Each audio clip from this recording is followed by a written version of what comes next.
Today is August 18, 2017, and we are going to continue on our examination of the community rule, picking up from last week's studies, which were really, really good.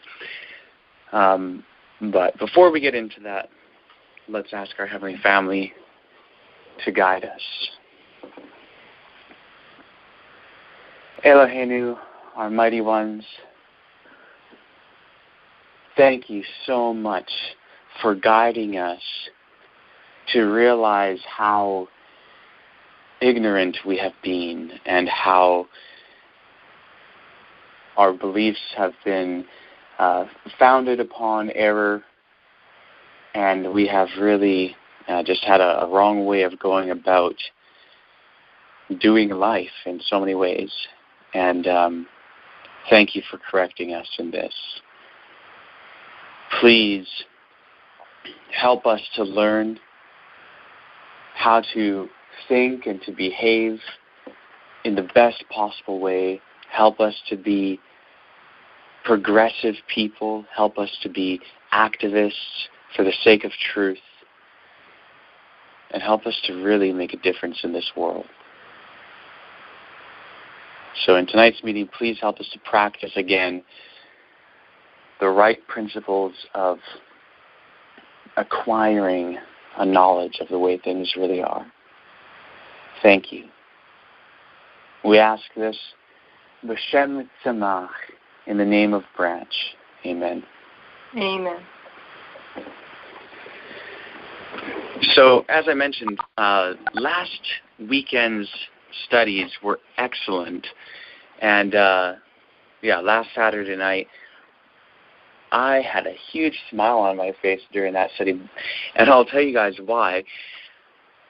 It's because I know that the place where we need to be is where each one of us as individuals is really thinking rightly and able to do the experiments necessary in order to discover what is truth in any particular circumstance.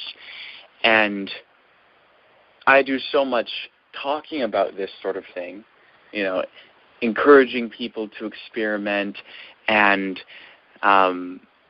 advocating the principles of materialism and all of its implications, and genuine investigation, genuine experience, genuine knowledge, the difference between knowledge and belief, and, particularly with all of you guys here, we talk about how, man, we have just believed a whole lot without knowing, and how really how wrong that is. And so last Saturday night especially was so great for me. I'm sure for others as well. But I know that for me it was so great because there was, on the part of those participating, really, you guys examined the issues involved. And we made observations, and you guys made good observations and put forth good hypotheses and, sought for good evidence and, added to each other's hypotheses and challenged them. And it was just seriously really, really good. It's going through the process of experiment. And so this is applying genuine scientific principles to questions of moral interest. And that is, of course, just awesome. That's exactly what we need to be doing. And so that type of thinking that you guys engaged in last Saturday night's meeting was really, really good, and I want to encourage you guys to, engage in that more and more, and we will be continuing that tonight. But remember, this isn't just for the community rule. This is for everything. When you come across some aspect of reality or some evidence or something that anyone puts forth, any claim, have that same hat on then as you did last Saturday night, and you should be able to discover the truth of it, whatever it may be. So these are very, very important principles. Before we get into picking up where we left off, I'll give a recap as to the community rule, what it is, why it's important, and so on. And then I'll give a recap of where we were at, kind of where we ended in last Saturday night's study. So we won't go through all of the different phases necessarily that we go through with the community rule, or that we have gone through in most of our community rule studies. And I'll give somewhat of a shorter recap because there's just so much substance to get into continuing on from our last meeting. So in short, though, the community rule is a document that was found in the Dead Sea Scrolls, and what we've learned about it so far, or at least some of the basic things that we've learned, there's much more, but in essence, it's a document from the first part of the 2nd century BCE. In other words, that's when it was written. It was written by a Jew or perhaps multiple Jews during that time who were part of a Jewish sect, which most scholars identify as the Essenes, and they were located on the northwestern shore of the Dead Sea. And in the year 68 of the Common Era, due to oncoming Romans, some of these Jews hid their library in caves surrounding their settlement. And so since these scrolls were found in these caves on the edge of the Dead Sea, they're called the Dead Sea Scrolls. So the community rule is really, really important. It tells us a lot about that group of Jews, their beliefs, their practices. It sets some of the stage for the things that we read about in the New Testament. I won't go through the reasons why right now because they're so thoroughly gone through in some of our previous studies, but there's quite striking evidence demonstrating that Jesus and the movement which he had begun actually built upon the teachings of the founder of the Qumran movement, the Dead Sea Scroll movement. So that's a very interesting element to all of this, and it's one of the most prominent reasons why people today should be interested in the community rule. So we've been studying it for quite some time now. It's a very important text. It has a lot to say about the nature of truth, the nature of morality, how to bring an end to immorality or selfishness. And there's much more to it than that. But in our studies of the community rule over the past month or perhaps a little bit more, we have taken a turn in the aspects of the community rule investigation upon which we are focusing. And the reason why is because so far in studying the community rule, the section of it that we've been studying did not require us to get into these elements. So in order to really explain what I'm talking about, there are a few things that I'll remind you guys all of. Among the Dead Sea Scrolls, there were 11 or possibly 12 copies of the community rule found. Most of them are quite fragmentary. The best preserved copy is known as 1QS because it was found in the first cave of Qumran, and the S in 1QS stands for Serek, which is the first word in Hebrew for Serek HaYahad, literally translated the rule of the community. Now, there were other copies of this found, and those other copies, compared to 1QS, have some major differences. Now, 1QS has 11 columns. We have quite thoroughly studied the first 4 of those 11 columns. And once we got into column 5 is when we had to take a look at textual criticism.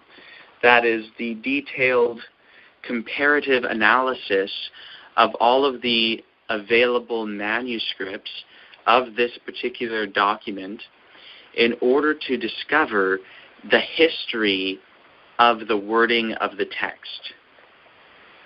Now, the history of the wording of the text may tell us more than just the transmission history of the text of the community rule. It may also tell us something about the composition history. When I say transmission history, I'm talking about the sequence of events of transmitting or passing on a completed literary document and the changes that might take place in that transmission. So it's kind of like the game of telephone. You know, someone starts with a phrase and they'll say it to someone else and they repeat it to someone else and it gets repeated down the line. You pass it along. But see, in that game, it starts with a phrase, and someone came up with the phrase, they formulated it in their mind, and then they speak it, and it's just passing it on and changes taking place. That's how transmission history works. Composition history would be more like this. You take a phrase, and maybe you have a phrase that you want to pass on, and you say it to someone else, and instead of them just having the task of repeating it, they are supposed to add something to it and then pass on the added form. And then someone else adds something to it and passes on the composite form. And that could continue on. So you see that the phrase or the paragraph by the end will have been composed by multiple different individuals. And so if you trace that history of the differences between them, you're not only looking at the transmission of a finished product, you're looking at the complex and gradual composition of a product. So with the community rule, we have in mind to discover whether the textual differences between the manuscripts represent only a transmission history or whether they also give us a composition history. So some of the options on the table are this. Maybe the community rule was one fixed document, for example, represented by 1QS or potentially represented by something else, and then later people made excerpts of that fixed document and changed it here and there. Another option is that maybe the community rule is actually a combination of several originally independent texts. And maybe their authors did not intend for them to be combined. Or maybe it's a collaborative effort of several authors intentionally putting together a literary unit. Another option would be a single author writing several independent things, and then later someone compiles them, even though it's written by a single author, and it was intended originally to be separate. Or an author, him or herself, may compose several independent things and then bring them together. There are several different options as to how this history may have happened, and what I just mentioned is just a few of them. But we want to know what really the history of this text is, because we want to be able to judge what the community rule says for what its author or authors intended it to say. And if there were different authors who composed different sections of the community rule, we would not want to judge one author by another. Hence, it is important for us to be able to discover the history of the text, since there are differences in the manuscripts, and since some of those differences are quite significant, we want to know whether all of the manuscripts or only some of the manuscripts represent the perspectives of the original author or authors. Because, of course, I'll say this. If time were to last and I was to die and people were to come along later and alter my writings in any way, there wouldn't necessarily be a guarantee that the manner in which it was altered would be something that I would be happy with or not. Because maybe it would actually change what I intended to say to something that I would not want to say. Maybe it would change it to the degree that the changed form of my writings would actually promote ideas which I myself do not promote. Now that sure would not be good. But that sort of thing happens in the history of scribes. And so we have to make sure that, if we find out that something is written by a particular individual, let's say, that we don't end up judging them based off of something that they didn't really say. So this is why textual history is so important. This is one of the reasons why it is important anyway. So, with all that said, in our last meeting, we were examining the wording of a particular clause in the community rule. This clause is present in 3 manuscripts of the community rule. One is 1QS, column 5, line 1,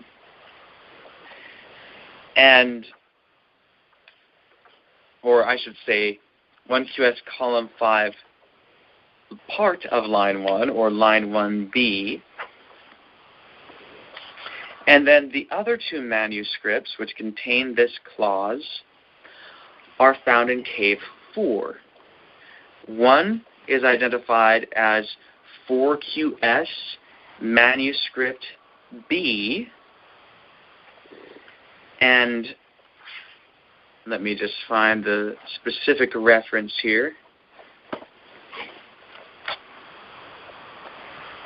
Yes, it is 4QS, manuscript B, fragment 5, line 1. And then we also have 4QS, manuscript D. Again, the first one was B as in boy. This one is D as in David. 4QS, manuscript D as in David, line 1. Now, what we found is that the 1QS, column 5 clause is without lacuna. In other words, there are not holes in the text. It's very readable. The same is true of 4QS manuscript D as in David. But 4QS manuscript B as in boy is missing portions of it. The text is damaged in some way. But the preserved portions of 4QS manuscript B as in boy are in perfect agreement with 4QS manuscript D as in David. And so really what we're comparing for this clause is 4QS manuscript D and 1QS. And 4QS manuscript B, again, the parts of it that we have are in agreement with the other K4 manuscript, and so perhaps they read exactly the same. That's certainly possible. But since it's not all preserved, we cannot say so with certainty.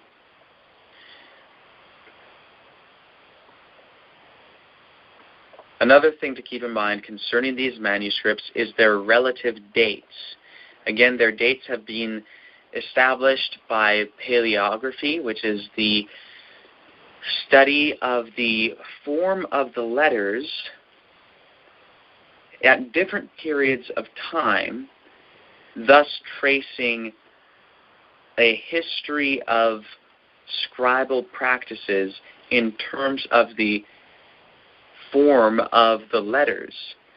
And so by tracing that history, you can say, oh, well, in the 3rd century BCE, the letters of the Hebrew alphabet, as written by scribes in this location, looked basically like this. But the next century, they looked a little bit different, and the century after that, a little bit different. And sometimes you can narrow it down more specifically to a 50-year period or a 25-year period, depending on whether there was something significant enough taking place that had an impact on scribal practices. So, for instance, going from the period when the Persians were ruling Judea to the Greeks, well, that changed the culture, that changed the educational practices, and then when you go from the Greek period to the Roman period, that changes the practices. When Herod the Great came into power in the land of Judea, that changed the practices. And so, there are significant enough changes that it can be traced. So, based on that paleographical analysis, 1QS is dated to the end of the 2nd century BCE. So maybe about the year 100 BCE, and possibly even a bit before then. These other two manuscripts which contain this clause, again, 4QS manuscripts B as in boy and D as in David, those two manuscripts are both dated between the years 30 BCE and 1 BCE. So that's a general period of time, roughly the last third of the 1st century before the Common Era. Repeat the dates, please. So, just of the K4 manuscripts? For now. Okay, so 4QS B and D are dated between the year 30 and the year 1 BCE, before the Common Era. Whereas 1QS is dated to about the year 100 BCE, and possibly even earlier, maybe the last quarter of the 2nd century. And so this paleographical analysis to find that dating was performed by a paleographer named Frank Moore-Cross, and he's one of the leading, if not the leading, paleographers dealing with this period and with the Hebrew language and so on. So the difference in date may or may not be telling as to the order of change or the direction of change. So some might say, well, hey, 1QS came first. It's 70 to 100 years before the K4 copies, particularly B and D. And so, therefore, the readings in 1QS must be earlier. It must be closer to the original wording of the community rule. That's one explanation. That's one hypothesis. But others would look at this and say, well, hey, just because 1QS is an earlier document, that does not mean that the readings in 4QS B and D are necessarily later, because they themselves are copies of an earlier text, and perhaps the texts which they copied were actually from before 1QS. So let's say that 4QS manuscripts B and D are copies of manuscripts from 150 BCE. Well, then they would have the earlier reading. So what we have begun to do is to carefully compare these three manuscripts to see whether it can be determined from the texts which one came earlier. So in our last study, we started with one particular clause, and so we're not going and jumping all over the place to different things within this section. We're going to systematically go through this. We started with the first clause, and when we're done our analysis on this first clause, we will move to the next clause. When I say done our analysis, I do not mean that we will have made a conclusion as to which came first, the reading in 1QS or the reading in 4QS B and D. No, before we draw conclusions as to the whole thing, we have to examine the whole thing.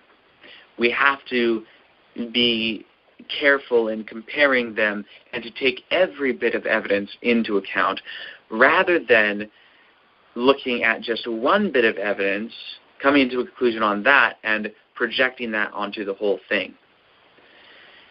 So what our task is at this moment is to find out, for this first clause in this section, and I'll read how it appears in our manuscripts in a moment. But our first task is to find out whether it is more likely that the reading as found in 1QS came first and then was changed to the reading as it appears in 4QS, or whether it is more likely that the reading in the 4QS manuscripts B and D is more original and then it was later changed to 1QS. That's the task at hand.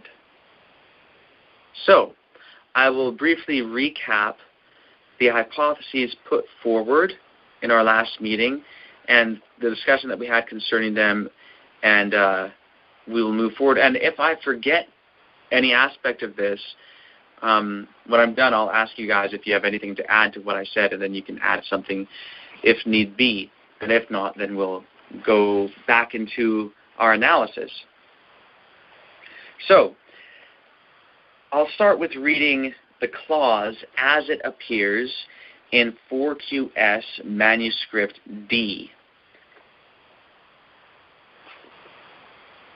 Instructions for the master concerning the men of the law who have dedicated themselves to withdraw from all evil and to hold fast to all which he has commanded. Again, the preserved portions of 4QS manuscript B agree with that reading.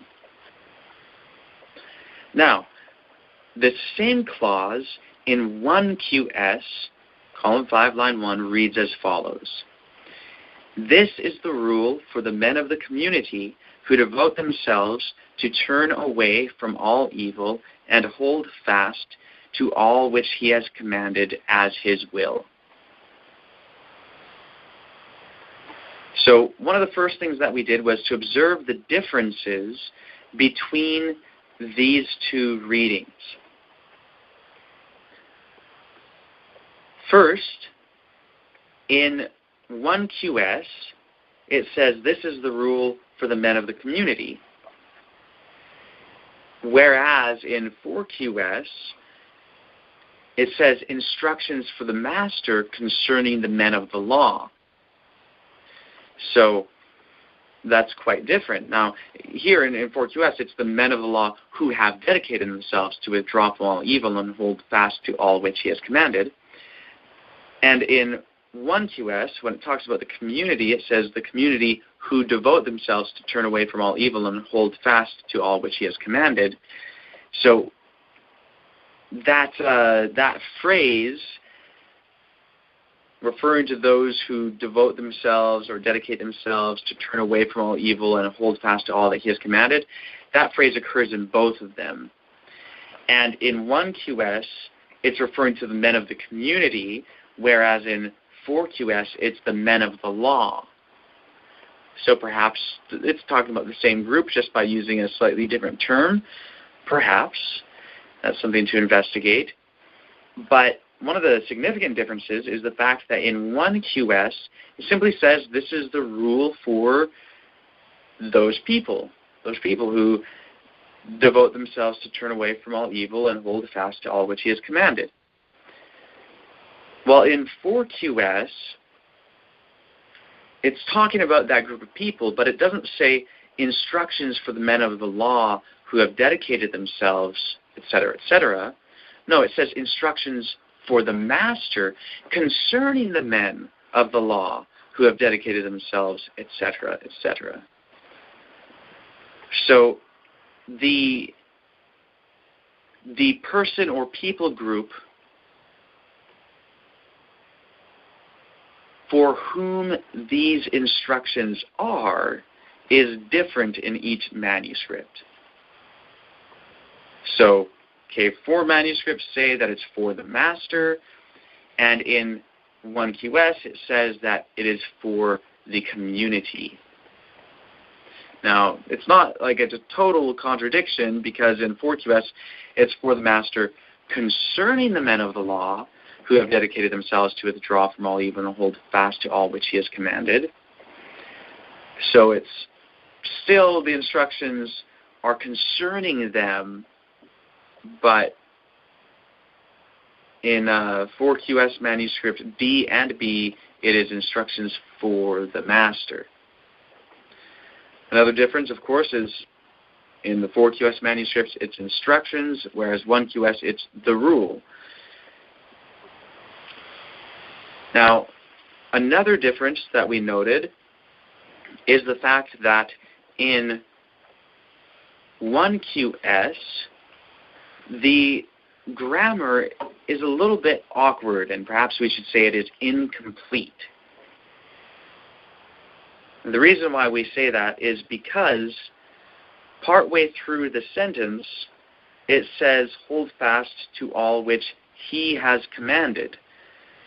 But in the sentence, there is no one clearly identified as the he.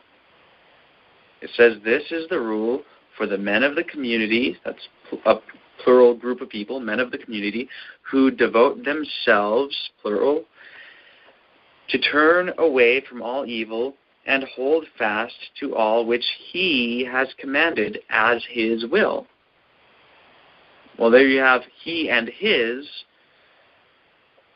but that he and his is not referring to the men of the community. It's not referring to the themselves.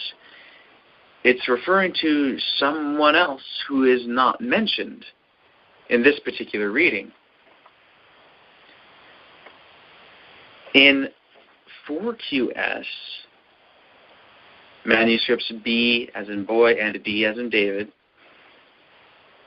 there are instructions for the master, and people hold fast to all which he commanded, he being the master. So there is a clearly identified person to whom the pronoun he refers.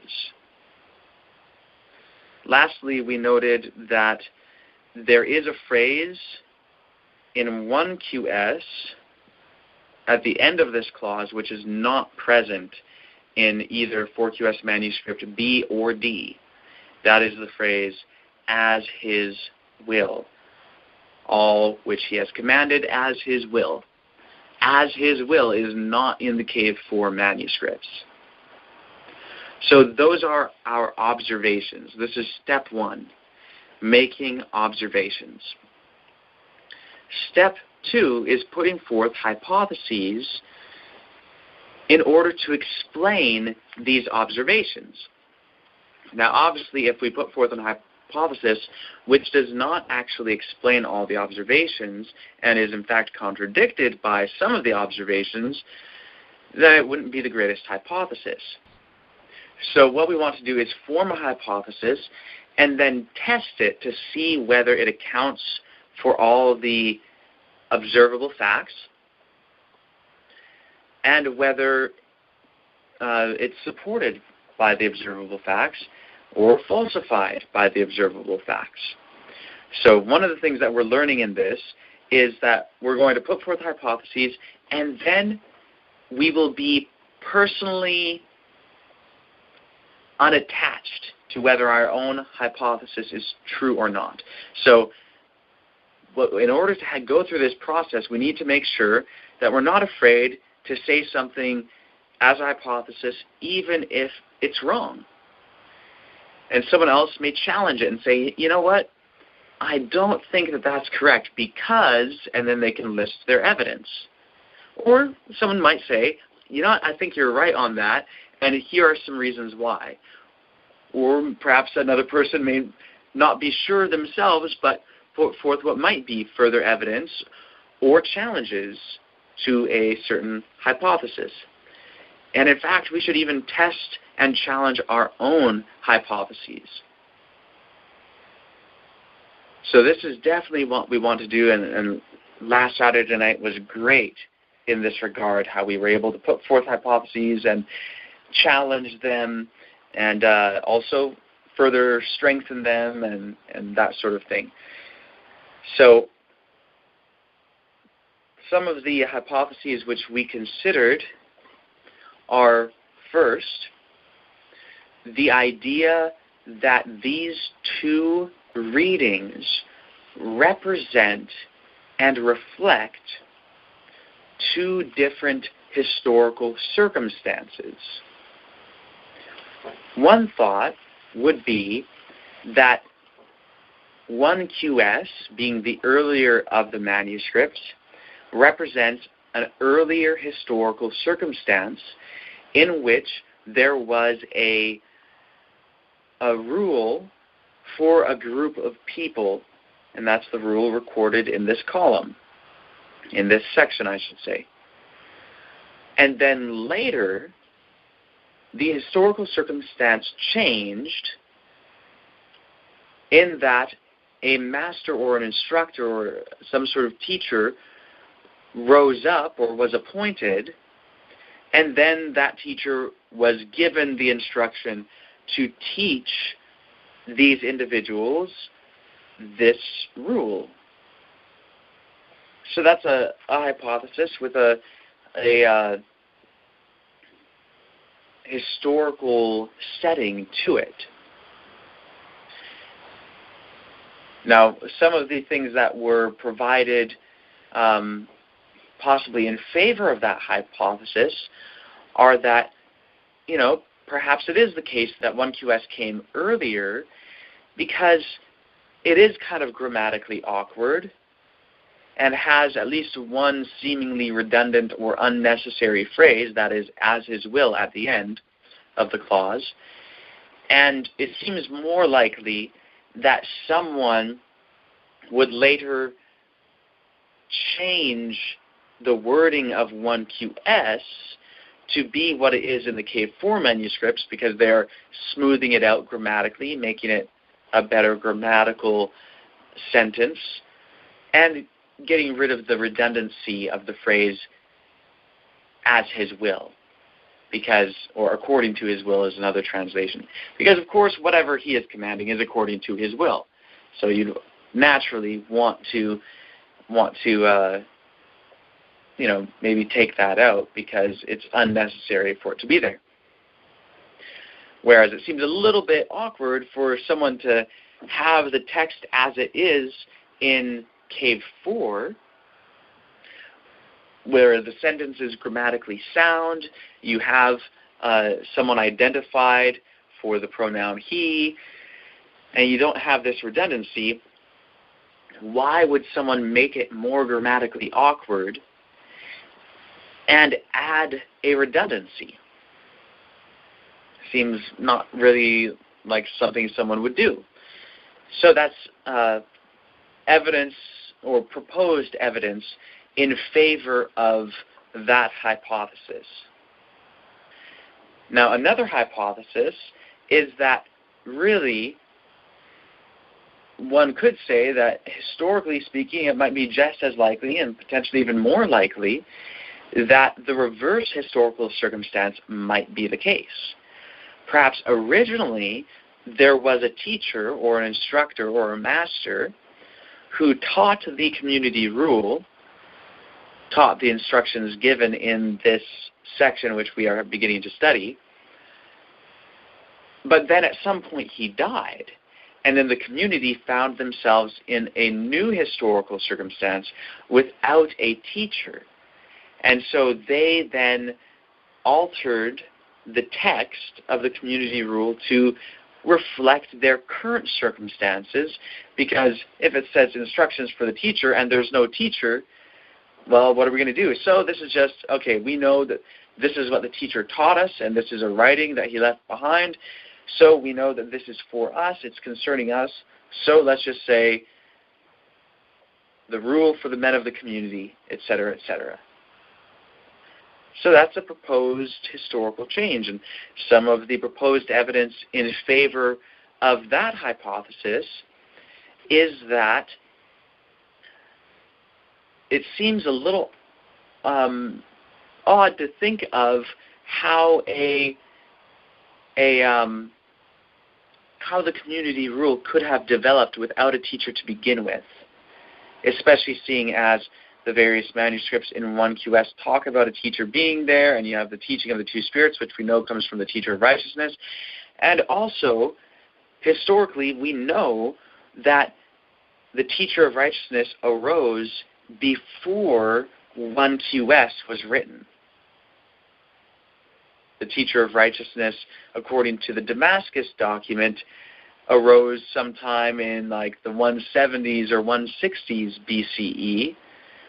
And some would put it as far as to the 150s, but that's definitely before the year 100 or even 125. And so the teacher of righteousness was certainly already there. And so the historical circumstances, the teacher was there, and then later he died and he wasn't there anymore. So perhaps that conflicts with the hypothesis which has it in the reverse. Yes, Teresa? I'm just thinking of the possibility 1QS is dated to around the year 100, but what if it's a copy of something that predates the teacher of righteousness? Okay, so that's another thing that could be proposed. Perhaps 1QS, or at least column 5 and the section represented there, yeah, it's from 100, but what if it's a copy of something dating before the teacher of righteousness? So that's, you could have it so that you have a time without a teacher, and then a time with a teacher, and then a time without the teacher again. Mm-hmm. And then we have to examine whether the master spoken of in the Cave 4 manuscripts is the teacher of righteousness or just some particular teacher. So those are all things to take into account. So those were kind of the two primary hypotheses that were put forward, both of them reflecting possible historical sequences of events. And we discussed the some of the evidence for or against either hypothesis, and so we need to examine that further. One of the questions that I asked at the end of the last study is, even though it is the case that it's less likely in many circumstances, at least in many circumstances, for someone to change something that is grammatically smooth to be grammatically flawed, the question is, are there circumstances in which someone would do that, in which you'd have something that is originally grammatically smooth and then it would be altered to being grammatically flawed, and the smooth reading being the earlier reading, the flawed reading being the later reading? That was one of the questions that I asked. And I thought that I had asked another question, although I'm not remembering it right now. Perhaps someone else remembers. I know there was, of course, many other aspects that we discussed in our last meeting as well. Does anyone have anything to add to what I've said so far in recapping our last meeting before we get into kind of fresh discussion on this?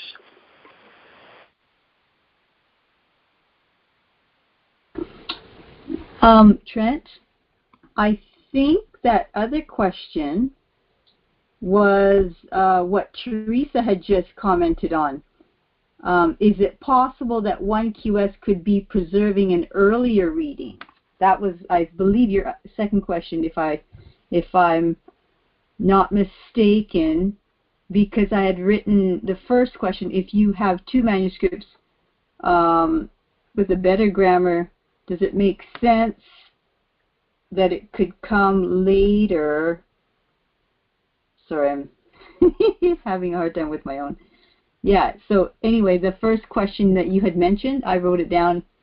So the second could be what Teresa commented on about the an earlier reading, a copy of the earlier reading by 1QS. There's part of that rings rings a bell in my memory. However, it may have been a bit more specific to whether it could be the case that 1QS, perhaps it's more original than some of the other readings, but could it be that it contains a mixture of earlier and later readings as compared to 4QS?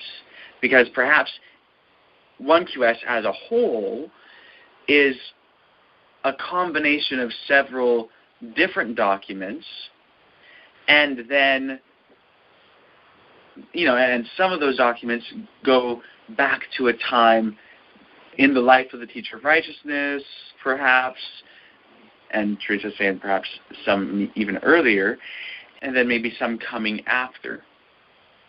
So that's all something to investigate. So, okay, so thank you for mentioning that. Does anyone else have anything to add to recapping our last meeting, or are you guys ready to get into continuing on with it?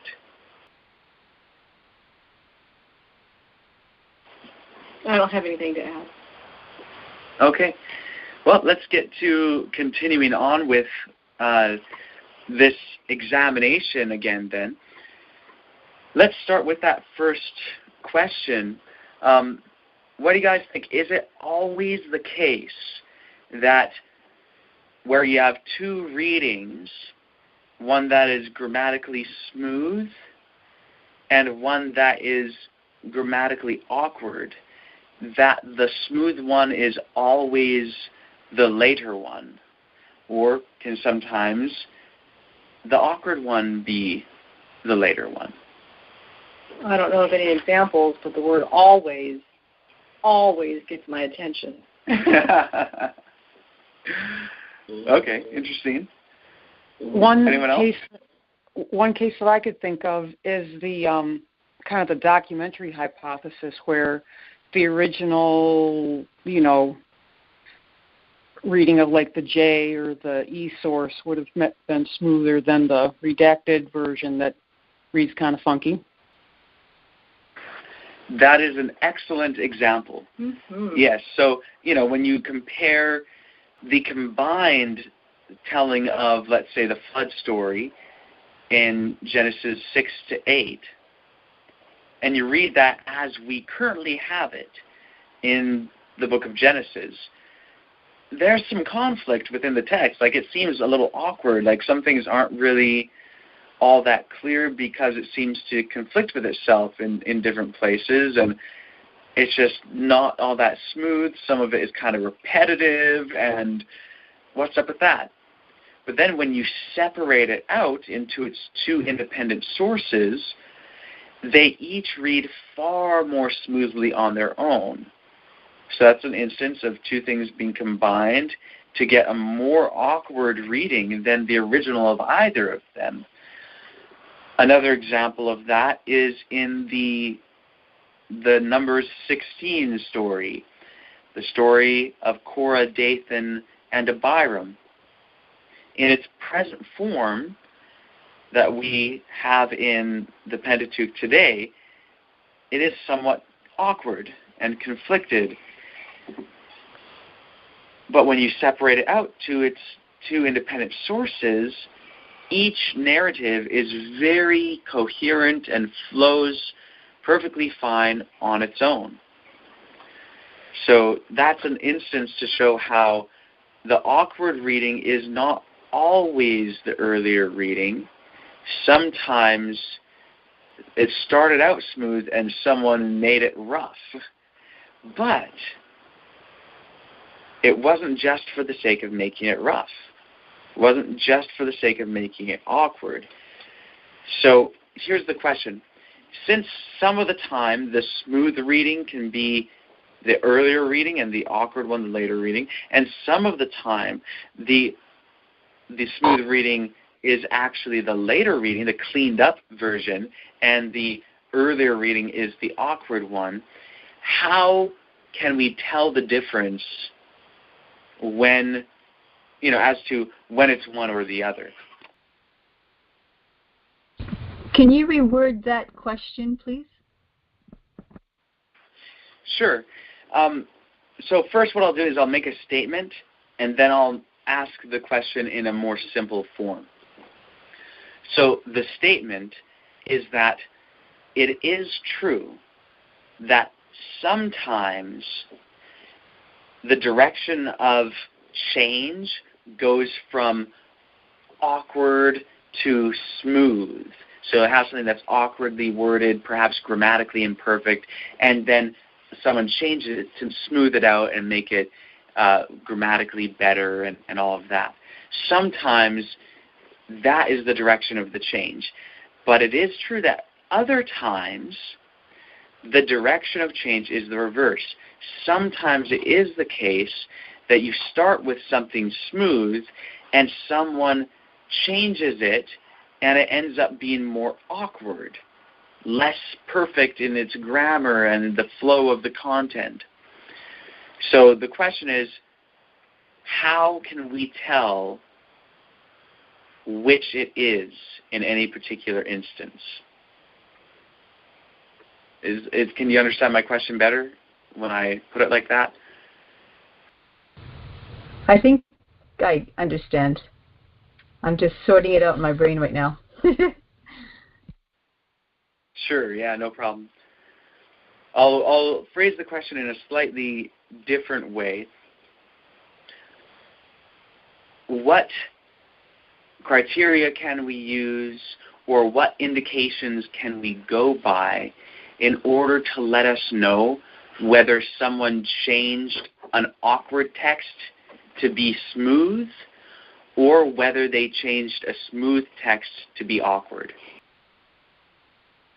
How about things like redundancy, right, and repetition of words? Those two are coming to my mind. Redundancy, and what's the other one? I said repetition.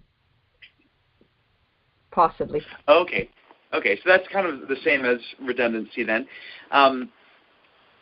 So what would that be an evidence of in your mind? I guess it could go either way. It could go awkward to smooth. You see the redundancy like we just did, right?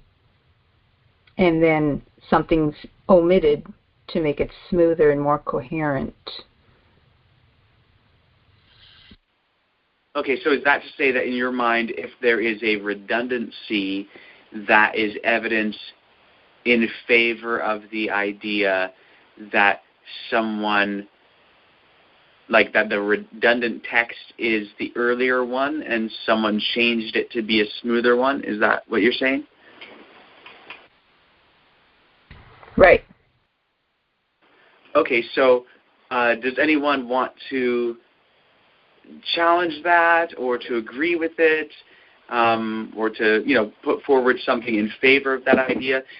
So, again, the idea is, and this is something to test, the idea is that a redundancy, so something that may seem like an unnecessary repetition, is evidence in favor of the text with the redundancy being earlier, and then the other text without the redundancy being a later smoothed out change of the earlier text.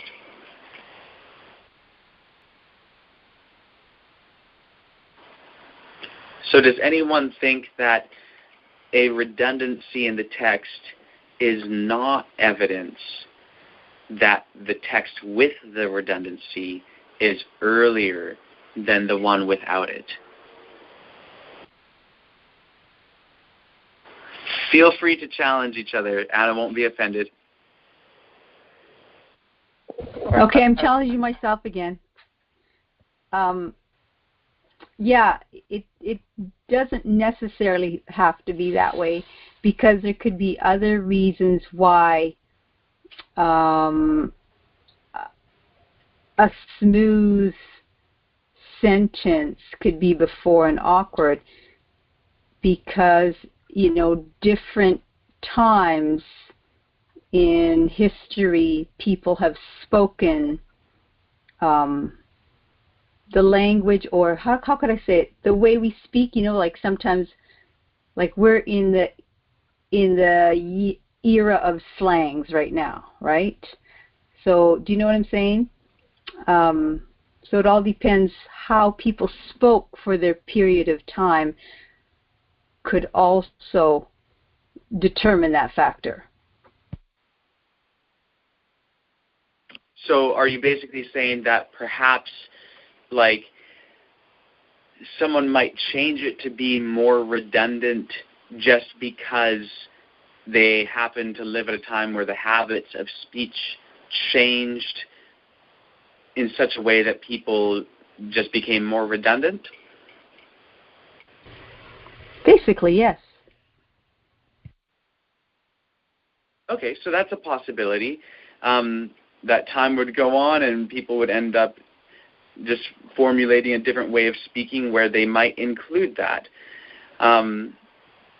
Does anyone else have anything to say, or even you again, Anna, like anything in terms of whether a redundancy in a given text would show it to be the earlier manuscript or not? I don't think that you could really say that it shows one way or the other, unless if throughout the bulk of the text the author tended to use a lot of redundancy, like if that was their writing style and then all of a sudden parts of it disappear, then you could say that was probably a change. So the original one maybe had frequent redundancies, and then whoever came in and didn't like those redundancies made alterations to it sort of randomly, then that may be evidence that, the one with more redundancy may be earlier. It's unlikely that somebody would come and add redundancy, I guess you could say. It's probably the case that redundancy was put in by the original author. And with that being said, I think that probably the writing style would be more consistent of the earliest writing.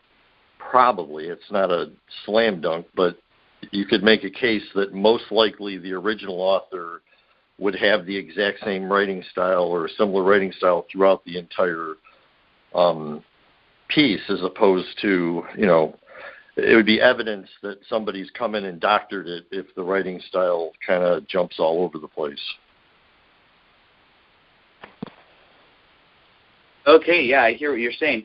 So, that aspect in regard to the community rule, especially given our present lack of knowledge concerning the history of its composition, is somewhat complicated. Although in theory it makes sense. Like let's say you had someone or let's say you had a lot of writings from a given individual. And let's say they did happen to use a lot of redundancy. And then you get a new writing that is theirs and you're trying to find out if it's been changed or not. Well, you have something to go on. Like you have something to establish their own style. And so you can compare it and see, well, look, if they happened to use a lot of redundancy and then this doesn't have redundancy, it looks like it's been cleaned up because you can actually establish it to be their original style. With the community rule, in our present phase of studying it, of course, that's difficult to determine, even because, okay, I'll put it like this. If we knew that the community rule was written by one person and we knew who it was and we had other writings of that person to compare it to, that would make it very easy to establish whether redundancy was part of their writing style or not. Even if we knew that the community rule as a whole in 1QS, let's say, was written by one individual, we could at least then compare to the other places in the community rule in all the available manuscripts and see whether it was part of the writing style or not. Of course, we'd have to be careful to say, like, if we had, let's say all the Cave 4 manuscripts didn't have redundancies and all the Cave 1 manuscripts did have redundancies, well, then you could say that, oh, well, if Cave 1 is original, then that's the author's writing style, and if Cave 4 is, then that's not, which is why, of course, you mentioned the aspect of, if it's pretty consistent and then there's just a few places where there's inconsistencies, then you could say perhaps it's more likely that someone changed it in these circumstances. But yeah, that definitely is an element. If we are able to establish something like that, that would be good. You mentioned that it seems generally more likely that someone would take away redundancies rather than add them. And I'd agree with that. Just like generally speaking, someone would rather smooth out a grammatically awkward text rather than make it grammatically awkward. So what I would say is that, well, actually, no, before I mention this, I'm going to ask if anyone else has any further comments on this aspect of redundancy as to whether redundancy in a text shows it to be the earlier one versus another copy of the same document without the redundancy. And even in regard to the awkwardness element and the direction of change, can anyone here think of like really how we would tell the difference, or how we would tell in a given instance whether the awkward text is the earlier or the later one?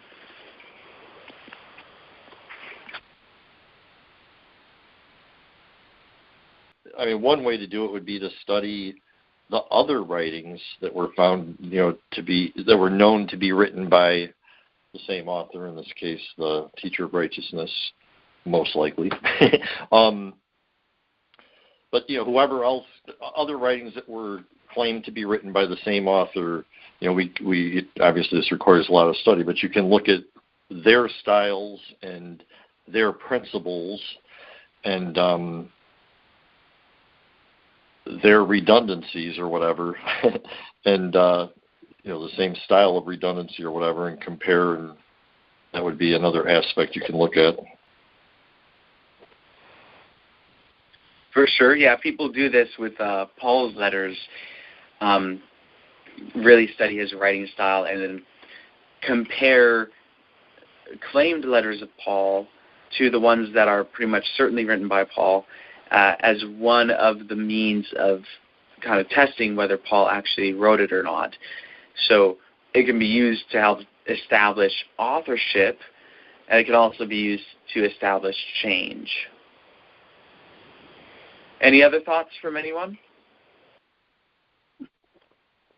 My thought was that if the redundancy was caused by trying to put two writings together, why would somebody try to do that in the first place? Why not try to determine which one is the right one instead of causing redundancy? From what I understand from Leroy's comment, the first part, he was saying that if the redundancy is due to someone combining the text, and so what I thought he was going to say is that it would seem as though the redundancy came after the fact, and that originally it didn't have a redundancy, and then the redundancy was added, and perhaps that's what he was thinking. But then he mentioned, like the second part of what he said was, why would someone combine it in the first place? So that gets into some different things in different circumstances. Like someone might have lots of reasons for combining texts. Perhaps they just liked what one text said and liked what another text said and wanted to put them together because they like how it is together, or it gets across a point that they want to get across in some powerful way. So, for example, with Ellen White's writings, she wrote so much, letters, manuscripts, and so on, and then she had assistants who would go and gather statements of hers together, and sometimes they would piece it together, and they were originally separate, but they would be brought together, and they would actually be put together in quite a skillful way so that it wasn't really awkward or anything like that.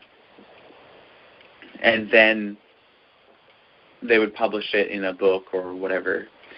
In the case of the Pentateuch, the documentary hypothesis explains explains the reason why some of the texts were brought together as being an attempt to preserve them both without them threatening each other. So the idea for J and E, for example, is that the J and the E text were the earliest Pentateuchal documents written. J written in the Southern Kingdom, E written in the Northern Kingdom, both between 922 and 722. And then after the 10 tribes were scattered by the Assyrians, some of the Israelites from the Northern Kingdom fled south to Judah, and in that travel, at least one and perhaps multiple copies of what we now call the E source was taken down south to Judah. And then it started circulating among the Jews in the Southern Kingdom. But that creates somewhat of a problem, because now you have what we now call the J source and what we now call the E source, both circulating in the same place at the same time, telling very similar stories, yet quite different stories.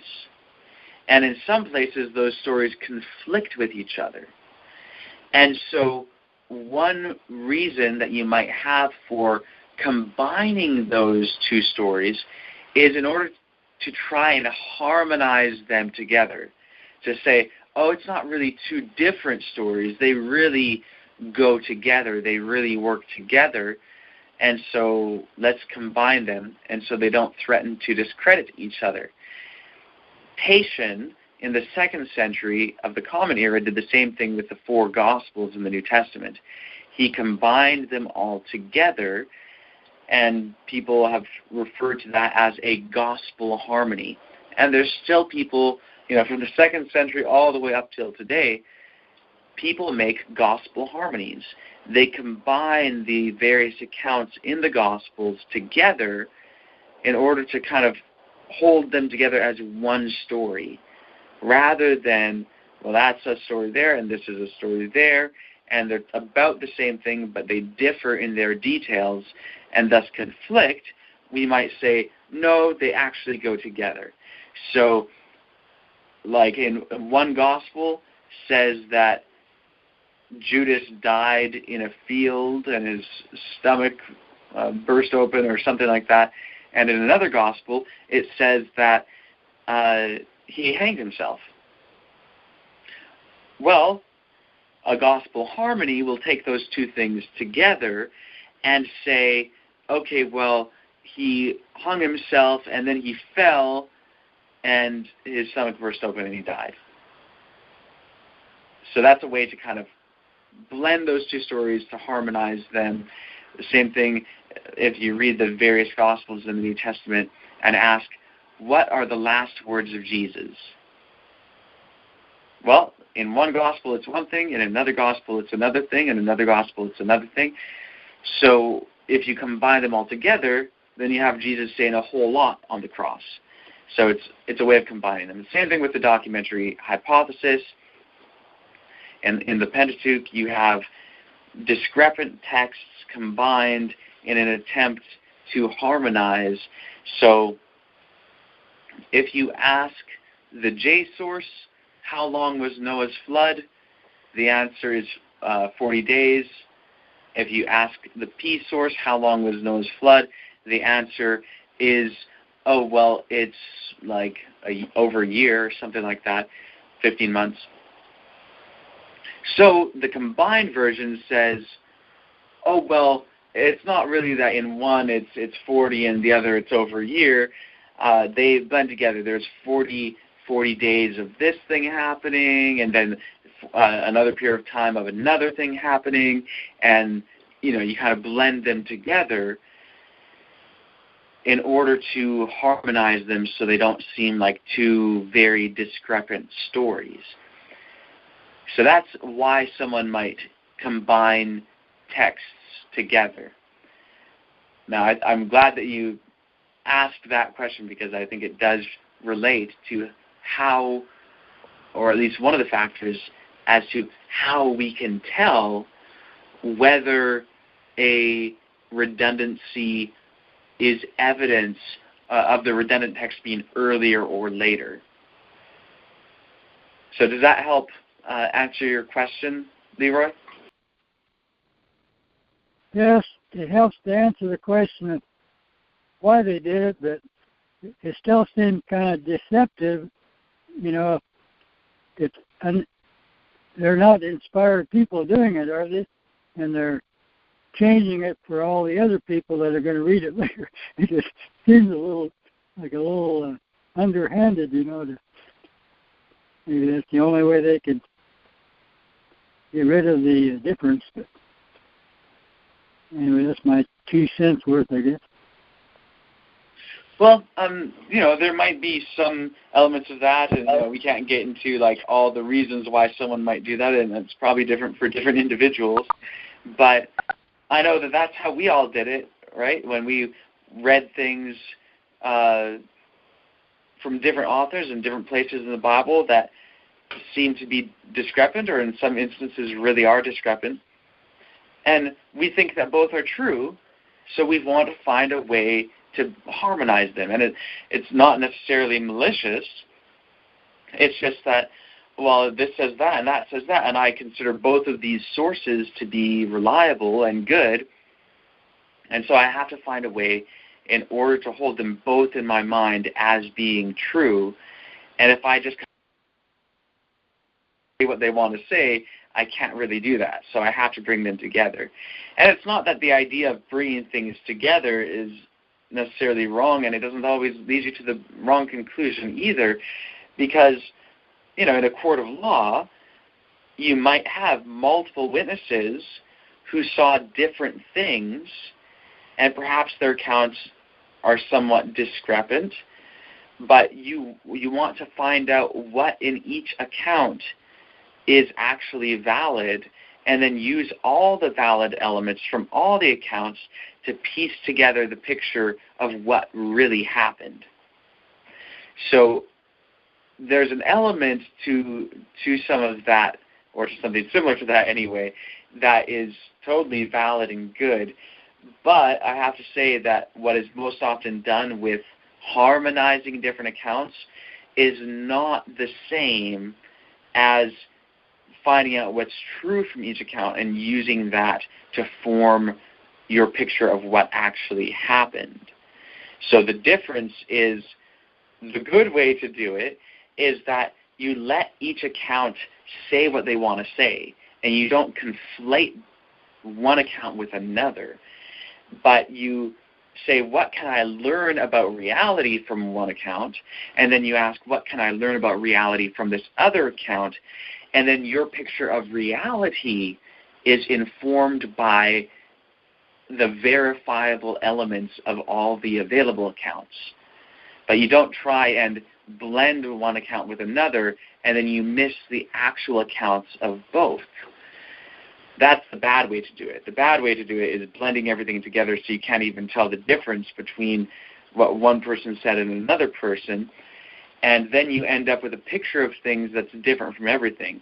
So another way to kind of tell the difference between the good way to do it and the bad way to do it is that the good way to do it will often just accept everything that a source says because they like the source, and then if another source comes along, they might throw away everything that that source says if they don't like it, and you just accept everything that these sources say as true because your sources say them and you like your sources.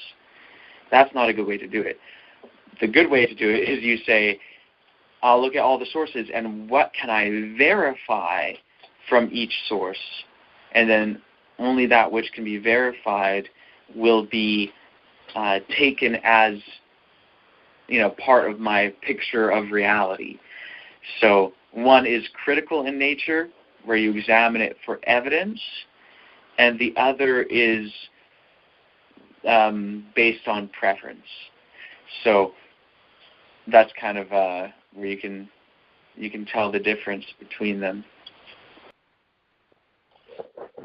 I was going to say, and this is kind of getting away from looking at the literary style and so on, but, we know that the original is claimed to have been written by inspiration. And so, if we look at the documents and try to line them up with what we know to be true principles, then, that may be approached to figure out which one was the original. The original would be the one that's lining up with all principles. If there's something if one of the pieces is contradicting some of the principles that we know to be true, then we know that that's not an original, obviously, because inspiration wouldn't have written that or inspired that. Okay, so I assume you're speaking in reference to the community rule, is that right? Yes. Okay, so I'll just say that I'm not sure if the community rule claims to be a product of inspiration. I don't know if it makes that claim one way or the other, and I'm not sure who its author was or if it had multiple authors. It does claim to convey some of the teachings that surely it viewed to be from inspiration. So the teaching of the two spirits and all of that, definitely, the masters teach the saints, these teachings, and it's viewed as being a central part of the teaching. And we know from elsewhere in the Damascus document and in the Thanksgiving hymns that message of the two spirits was definitely viewed as an inspired message. So the community rule conveys that teaching, but does it claim its own author to be the messenger who brought forward that teaching? That's another question. So that's something to find out. And another thing is that even if it does claim inspiration, in order for us to, okay, I'll rephrase this. Even if a text claims inspiration, that doesn't mean that it genuinely is a product of divine inspiration. And so you could have a text that claims inspiration and which, of course, may indeed teach falsehood.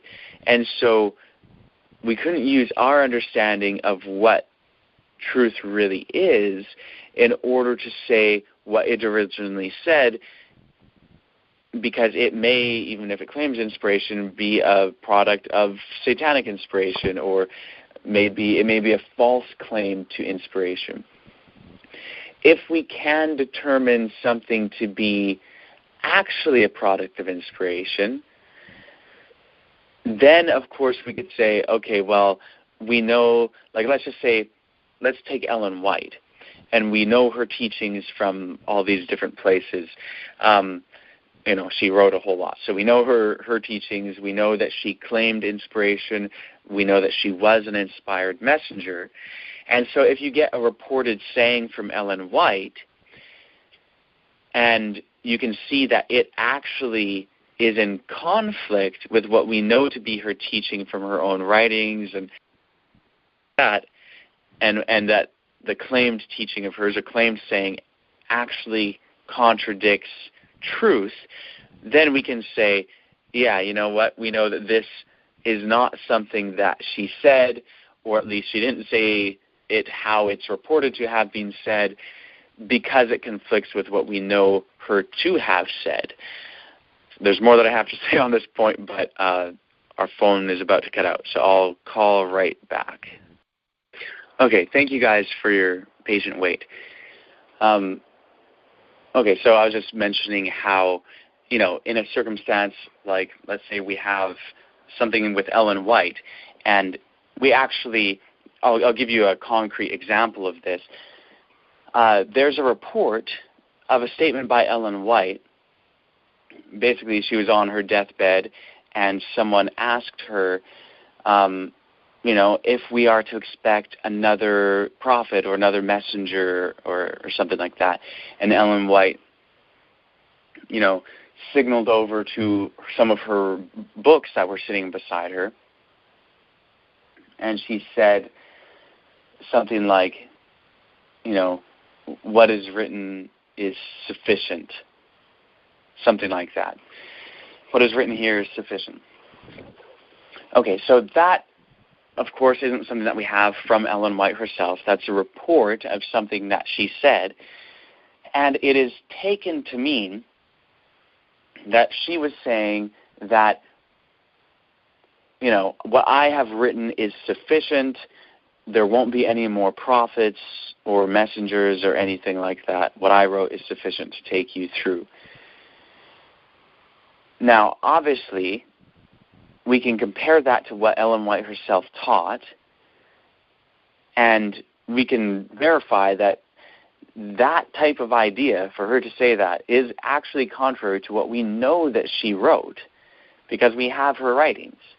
And so either that report of her saying is fabricated and she really did not say that at all, or it has been misinterpreted, and perhaps if there was something at all similar to that, perhaps she was saying something like, in the answer to your question is in my writings.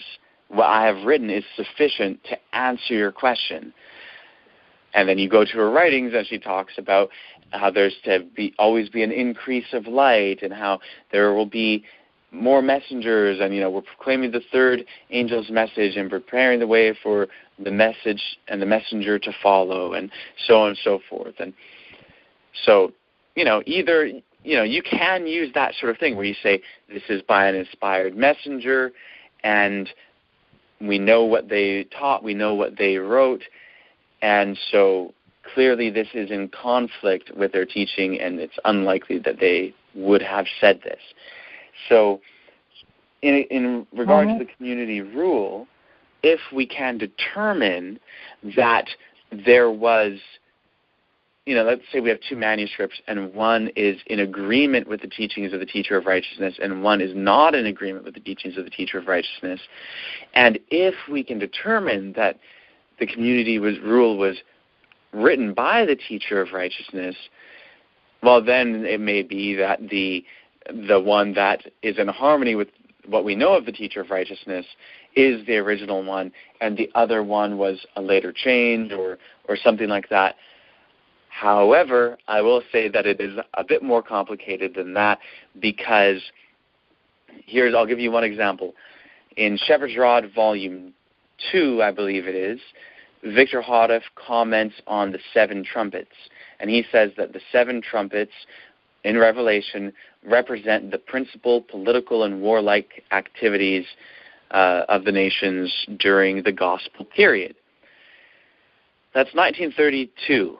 You move forward 3 years to 1935, and Victor Houteff wrote Tract 5, The Final Warning, which was a detailed exposition of the 7 trumpets. In the Final Warning, he very clearly and distinctly speaks against the interpretation of the 7 trumpets, which says that it is the principal political and warlike activities of the nations during the gospel period, and he says that it represents the judgments of God throughout the history of the world, and he goes through all these various circumstances, each trumpet relating to a different historical event through the whole world's history. Now, if we were to use the methods that most historians use today, and we're doing this 2,000 years from now, looking back on these writings, and we were able to determine that Shepherd's Rod Volume 2 was written in 1932 and The Final Warning written in 1935, we might say, these were written by 2 different people because they represent 2 different perspectives. But if we keep in mind that an author's perspectives may change, and that for Victor Houteff in Shepherd's Rod Volume 2, he was not even trying to explain the 7 trumpets. He made a reference in order to get to another point, and he just repeated the common teaching in Adventism in his day. And then within that duration of time, from that point till 1935, he received his own understanding of the 7 trumpets. Then we can see that, just because it's 2 different understandings expressed, one may have been not original to the author, and they repeated it in the common understanding of their day, and the other one may be actually the understanding which they received through inspiration and which was unique and original to them.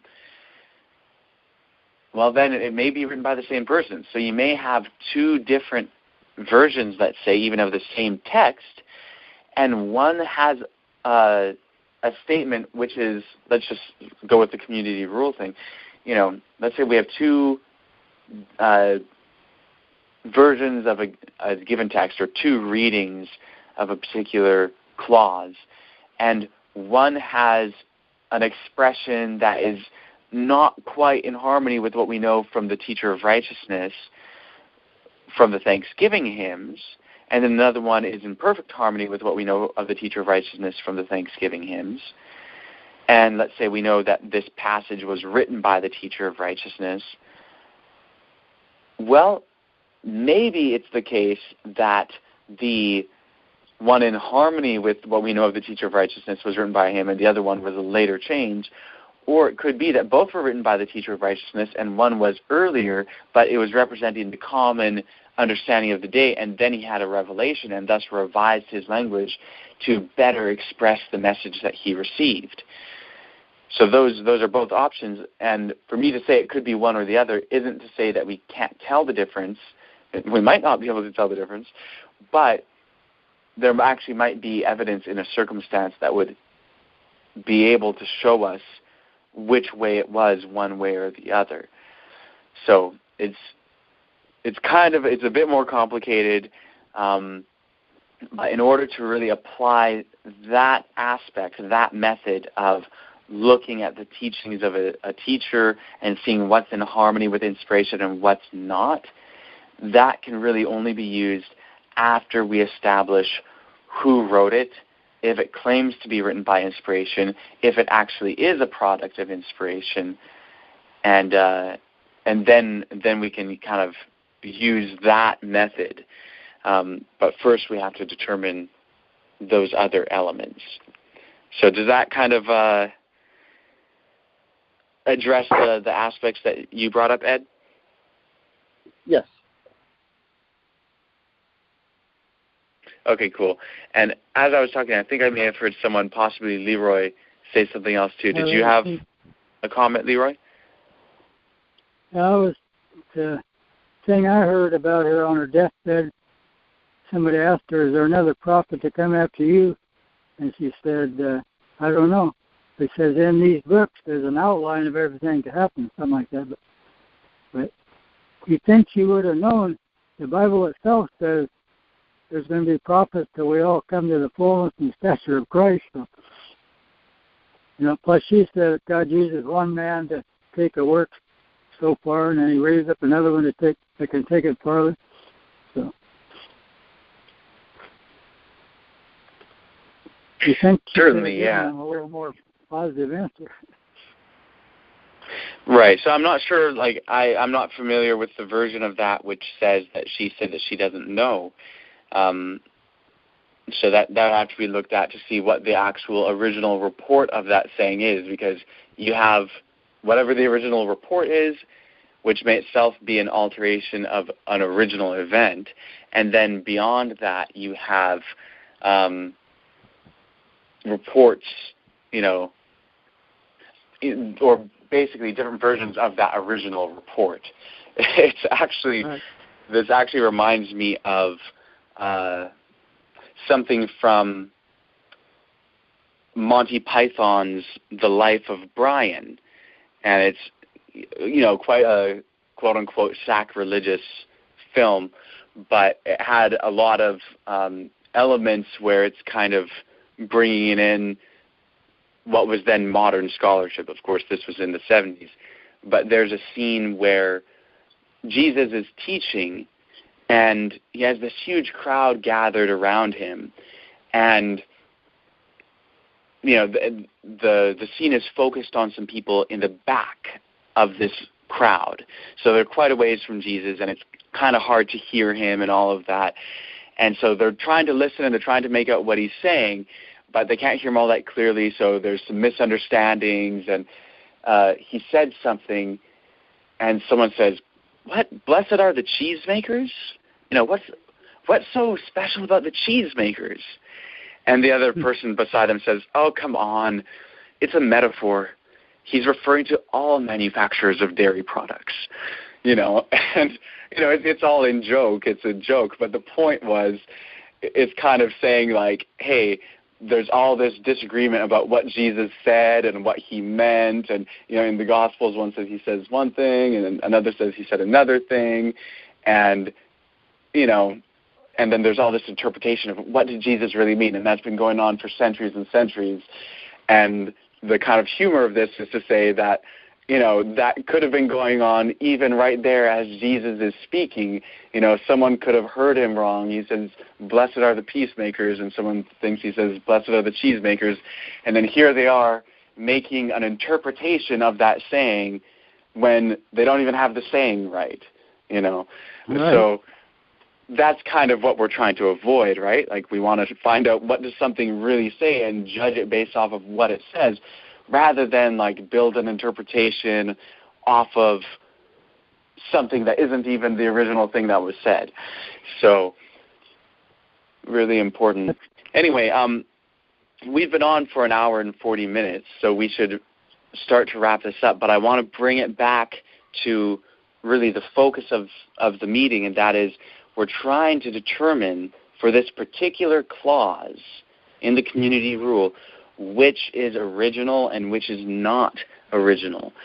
or if one is more original than the other.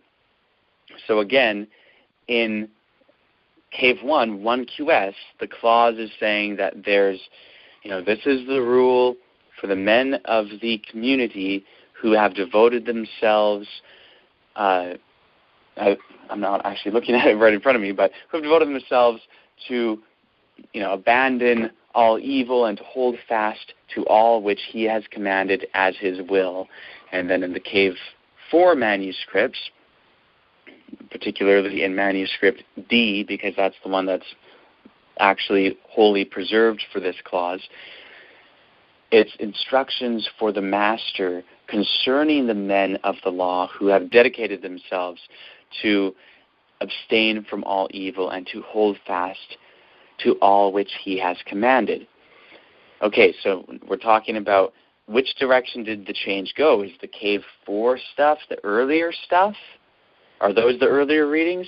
Or is the reading in 1QS the earlier reading? And so, obviously, at some point someone changed it to go in one direction versus the other. And why would it be changed?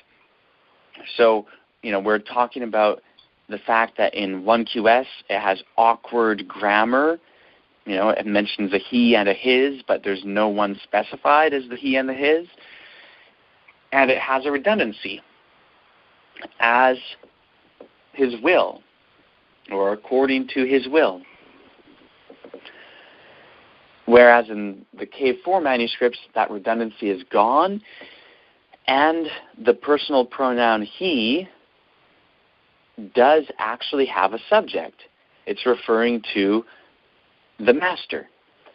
So we're trying to determine which is original here. And so we have this idea that, there's a redundancy, and it is a little awkward as to why someone would add a redundancy where there's no redundancy. And why would someone alter the grammatical structure and take out this reference to the master and make it grammatically awkward if it was originally grammatically fine?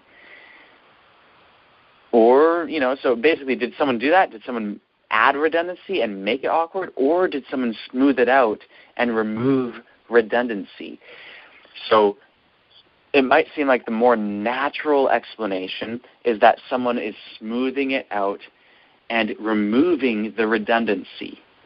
And generally speaking, I would say that that is the most natural explanation. However, it's not as simple as that, because it is not the case that a redundancy in and of itself is an evidence that something is earlier. Just like it's not the case that awkwardness is in and of itself evidence that something's earlier. And the examples that we've given for that, or some good examples, are the combined form of the Pentateuch as we presently have it, according to the documentary hypothesis. Because what we end up with this combined Pentateuch is some places where the storyline itself and even the grammar gets kind of awkward sometimes because of mashing things together, whereas originally these independent accounts were perfectly coherent and grammatically sound. And you end up with redundancies, unnecessary repetitions. And, like you read the flood story, you read, many other places throughout the Pentateuch, and there's a lot of repetition that is seemingly there for no reason until you learn the documentary hypothesis, at least. So, kind of, the question that we asked at the end of last meeting that we're discussing now is it always the case that the direction of change goes from awkward and redundant to smooth and absent of redundancy?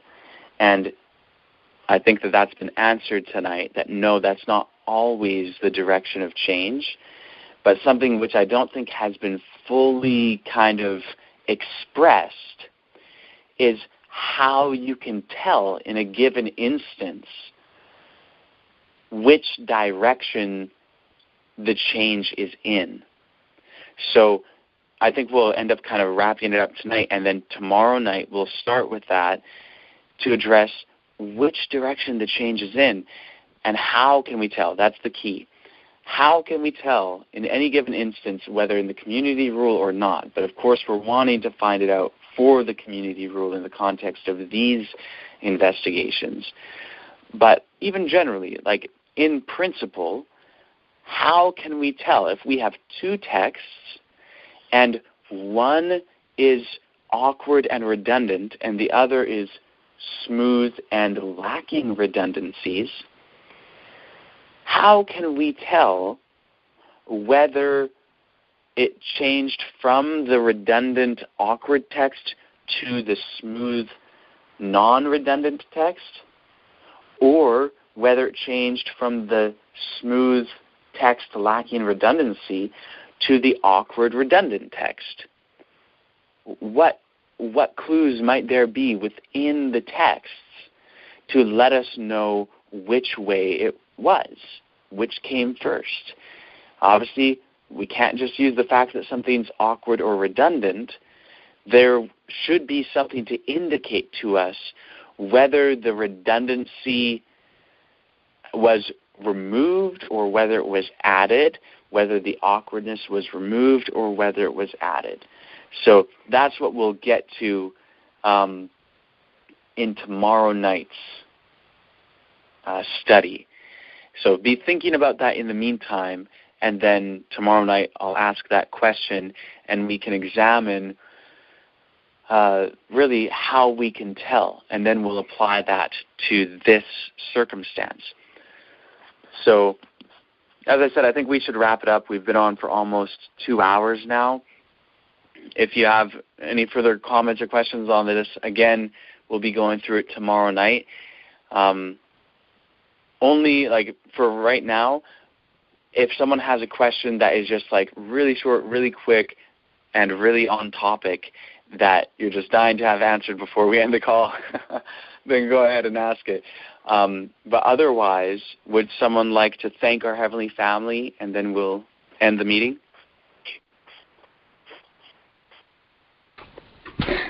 One quick one. Can you remind me, Trent, when the Damascus document was written as well, please? I do not know exactly when it was written. All I can say is that the way it is written refers to the teacher of righteousness as someone from the recent past, rather than as someone, currently there with them and all of that. And the other thing that I'll say is that it really does seem to be the case that it was written after the community rule. So that doesn't say exactly when it was written, but it gives some sort of reference. Thank you.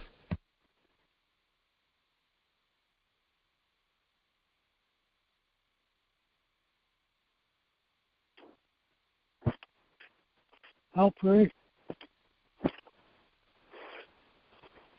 Dear Heavenly Family, Sister Wisdom, we thank you for our minds.